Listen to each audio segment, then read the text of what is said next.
Daily Devotion with Pastor Balla for October 6th, 2020, from 2 Kings chapter 10, Jehu and the prophets of Baal.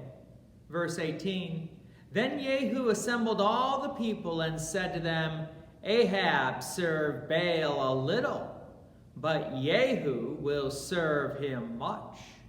Now therefore call to me all the prophets of Baal, all his worshippers, and all his priests. Let none be missing, for I have a great sacrifice to offer Baal. Whoever is missing shall not live. But Jehu did it with cunning, in order to destroy the worshippers of Baal. Very quickly we're told that this is a plot to destroy the prophets of Baal. But would they believe it? The previous kings, especially of the north, kept the prophets of Baal, so there was really no need not to believe it, and they did kind of figure the next king would also keep them. Verse 21, And Jehu sent throughout all Israel, and all the worshippers of Baal came, so that there was not a man left who did not come. And they entered the house of Baal, and the house of Baal was filled from one end to the other.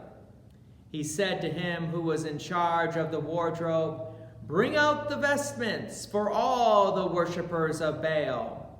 So he brought out the vestments for them. Special vestments for worship? Well, that's what they did. In one essence, there could be a good sermon about that, but I'll save that for this weekend, as we hear about a parable that Jesus tells about a wedding garment, how everyone's supposed to have the wedding garment, which is a beautiful illustration of our baptism. Verse 23, Then Jehu went into the house of Baal with Jenadab, the son of Rechab, and said to the worshippers of Baal, Search and see that there is no servant of the Lord here among you, but only the worshippers of Baal. Wow, talk about an extra measure just to make sure there was no servant of the Lord among them. Well, a true servant of the Lord wouldn't be hiding out in the prophet Baal's house. But they just wanted to make sure that these were the real, true prophets of Baal. And they were. Verse 24, Then they went in to offer sacrifices and burnt offerings. Now Jehu had stationed 80 men outside and said, The man who allows any of those whom I give into your hands to escape shall forfeit his life. So as soon as he had made an end of offering the burnt offerings, Jehu said to the guard and to the officers, Go in and strike them down. Let not a man escape. So when they put them to the sword, the guard and the officers cast them out and went into the inner room of the house of Baal. And they brought out the pillar that was in the house of Baal and burned it. Jehu wanted to be certain, and even the pillar was burned. There was a special charge against the guard, make sure that no one leaves. If they left, the guard would die. Verse 27, And they demolished the pillar of Baal, and demolished the house of Baal, and made it a latrine to this day. Thus Jehu wiped out Baal from Israel. What an appropriate mockery of Baal. Now Israel is clean of Baal.